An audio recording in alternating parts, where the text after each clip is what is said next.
नमस्कार दोस्तों, मेरा नाम आशीष। कैसे हैं आप लोग? ठीक है, आज फिर मैं आप लोगों के सामने उपस्थित हुआ हूँ एक नए टॉपिक को लेकर के। आज हम एक नए टॉपिक को अनबॉक्स करेंगे और इस वीडियो को अंत तक देखें। अगर आपको वीडियो अच्छी लगे तो उसको लाइक करें, शेयर करें, सब्सक्राइब करें चैनल को। और डिस्क्रिप्शन में आपको एफबी पेज का भी लिंक है, तो आप वहाँ भी जाके मुझे फॉलो और मुझे देख सकते हैं। ठीक है, तो शुरुआत करते हैं। आज का टॉपिक है हमारा, क्या नेटवर्क मार्केटिंग के अंदर या किसी भी एमएलएम कंपनी में क्या स्वतः रिपर्चेज होता है या नहीं? आखिर क्यों स्वतः रिपर्चेज नहीं होता?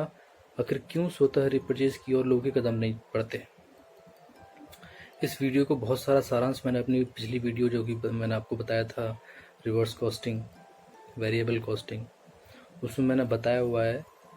और इसका जो बॉटम लाइन है वो ये है कि आखिर आपको प्रोडक्ट इसमें महंगा मिलता है। देखिए, मान लीजिए ये बात जितनी जल्दी आप स्वीकार लेंगे उतना अच्छा है कि किसी भी एमएलएम में प्रोडक्ट सस्ता नहीं मिलता है। यहाँ पर सामान आपको महंगा लेना पड़ता है और महंगा सामान लेकर के ही लोगों को पैसे आते हैं। और यहाँ पर जैसे मैंने पिछली वीडियो में बताया भी, सामान बिकता ही नहीं है। ये तो बस एक काम है, कौमी काम है, कम्युनिटी काम है, जो कम्युनिटी के माध्यम से ये कराया जा सकता है। अदरवाइज़ कोई संभावना ही नहीं है कि यहाँ पर सामान आप बेच लें, क्योंकि वेरिएबल कॉस्टिंग है, मैंने लास्ट वीडियो में बताया हुआ है, राइट। तो हम बात कर रहे थे कि स्वतः रिपर्चेज क्यों नहीं होता। जैसे कि मैंने बताया था कि सामान महंगा है। हो सकता है ये वीडियो देखने के बाद आपको बड़ा अजीब लगे और आप ये सोचें कि आखिर महंगा सामान क्यों है, यहाँ तो मैं सस्ता बताया जाता है। देखिए, सस्ता सामान पारंपरिक बाज़ार में मिलता है, ट्रेडिशनल बाज़ार में ऑलरेडी मिलता है। और ऐसे सुझाव, फीडबैक या ऐसे नेटवर्क में आपको सुनने को मिलता भी होगा अपने नेटवर्क में कि हमारे से सस्ता दूसरे बाज़ार में उपलब्ध है, फिर हम यहीं से महंगा क्यों लें। आपको यकीन ना हो, आप बिल्कुल यकीन ना करें मेरी बात पर, और हो सकता है हड़कंप भी मच जाए। और ये सुनने के बाद आपकी हो सकता है सारी मान्यताएं ध्वस्त हो जाएं। ये सच जानने के बाद बड़ा अजीब लगेगा आपको, क्योंकि ये सच है, तभी तो आपके स्वतः कदम नहीं बढ़ते ना रिपर्चेज की ओर। आपका खुद से मन नहीं करता कि आप खुद से सामान लेकर के आएँ, क्योंकि आप मजबूर हैं, वो कारण जुड़ा हुआ है, इसलिए आप उस सामान को लेकर के आते हैं, उस महंगे सामान को लेकर के। काफ़ी सवाल आता है कि एमएलएम में सामान महंगा क्यों होता है। ठीक है, लास्ट वीडियो आप देखेंगे मेरी, तो उसमें मैंने बताया भी हुआ है कि प्राइस बार महंगा सस्ता क्या है। दरअसल यहाँ महंगे सस्ते का तो विषय ही नहीं है, मैंने अपनी लास्ट वीडियो में बताया भी है। यहाँ महंगे सस्ते का विषय नहीं है, तो विषय ही कुछ और है। अगर आप सही से समझेंगे तो ये कौमी काम है, जहाँ पर महंगे सस्ते का कोई महत्व नहीं है। यह सिर्फ अपनी कम्युनिटी को मोनेटाइज करने का एक विषय है। और चलिए मान लेते हैं कि यहाँ पे महंगा मिलता है, आप ट्रेडिशनल बाज़ार में जाएंगे, सस्ता ले लेंगे। ठीक है, आप एनुअली मान के चलिए, अगर आप 5,000 रुपये बचा भी लेंगे, आप अगर एमएलएम से ना लें, अगर आप ट्रेडिशनल पारंपरिक बाज़ार से सामान लेकर के आपने 5,000 रुपये बचा भी लिए, तो आप उससे कौन सा बड़ा बिजनेस कर लोगे? उन 5,000 रुपये से आप कौन सा ऐसा धंधा कर लोगे? वो 5,000 रुपये में धंधा थोड़ी होगा। लेकिन यहाँ केवल मात्र आपको 1,000 रुपये में धंधा करने का अवसर मिल गया। यहाँ केवल 1,000 रुपये में आपको एक ऐसे फनल में एंट्री मिल गई है, एक ऐसे कैश फ्लो बाज़ार में आप बैठ गए हैं जहाँ आपके एक भारी इन्वेस्टमेंट से आपकी बचत हो गई है। जी हाँ, बिल्कुल, हो सकता है आपको बड़ा अजीब लग रहा हो, लेकिन ये सच है। अगर आपके पास ट्रेडिशनल पारंपरिक बाज़ार वाले लोगों की तरह पैसा होता तो यहाँ आने का कोई महत्व नहीं रह जाता। आप उसी बाज़ार में बैठ जाइए, राइट। क्यों आपको लोगों से मीटिंग करनी पड़ेगी? क्यों आपको लोगों से बात करनी पड़ेगी इस विषय पर?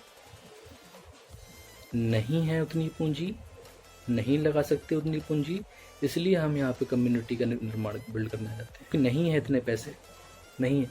अगर वो 5,000 बचा करके आप बैंक को भी रख दें तो कितना इंटरेस्ट मिल जाएगा आपको बैंक से 5,000 रुपये का? और उस इंटरेस्ट और उस बेसिक अमाउंट से, प्रिंसिपल अमाउंट से क्या आप कोई भी धंधा बिजनेस कर पाएंगे? तो जवाब है नहीं। छोटे से छोटे व्यापार में भी 5-10 लाख रुपए खर्च हो जाते हैं। एक जो शॉपकीपर बैठा होता है, उसकी दुकान में इन्वेंट्री कम से कम मान के चलिए 10 लाख रुपए की होती है। कम से कम 10 लाख रुपए की इन्वेंट्री को लेकर बैठा होता है, और महीने के 20-25 हज़ार रुपये अर्न करने के लिए।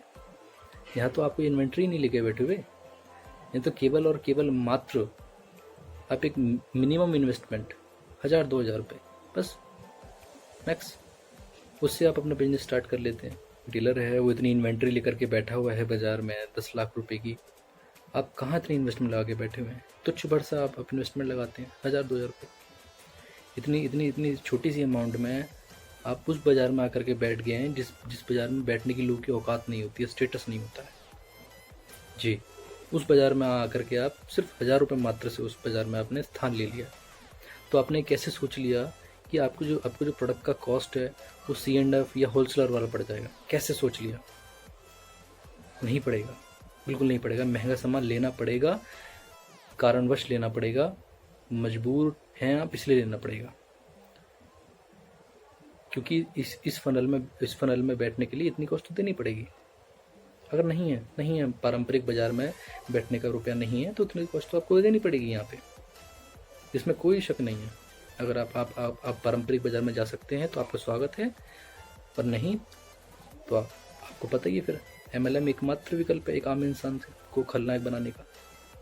उसके अलावा उसके पास कोई दूसरा विकल्प नहीं है, बिल्कुल। ठीक है, तो आप मेरी बात बहुत अच्छे से समझ गए होंगे। ठीक है, MLM एक विचारधारा है, कोई व्यापार नहीं है। MLM एक विचारधारा है, एक कम्युनिटी ट्राइब है, एक अपनी कम्युनिटी का मोनेटाइजेशन है, जिसमें सभी का फ़ायदा है, राइट।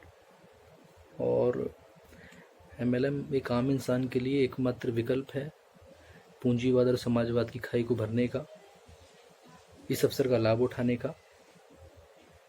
तो आई होप मेरी बात आप समझ पाए हों। तो मेरी बात यहीं तक थी। अगर आपको ये वीडियो अच्छी लगी हो या इसकी बातें आपको समझ में आई हो तो आप इस वीडियो को लाइक करें, शेयर करें और चैनल को सब्सक्राइब इसलिए कर दें कि आपको एक नई मिस्ट्री सुनने को मिलेगी। एक और नया टॉपिक हम अनबॉक्स करेंगे जो खुलकर नहीं आ पाता है इस इंडस्ट्री में। वो खुलकर आ जाए तो लोगों के लिए काम करना सरल हो जाए, वो सरलता से काम कर सकें, राइट।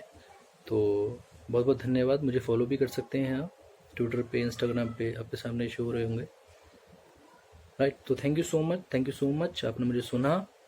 और ठीक है, इसके साथ मिलेंगे हम नेक्स्ट आपसे तब तक के लिए धन्यवाद। थैंक यू सो मच, नमस्कार।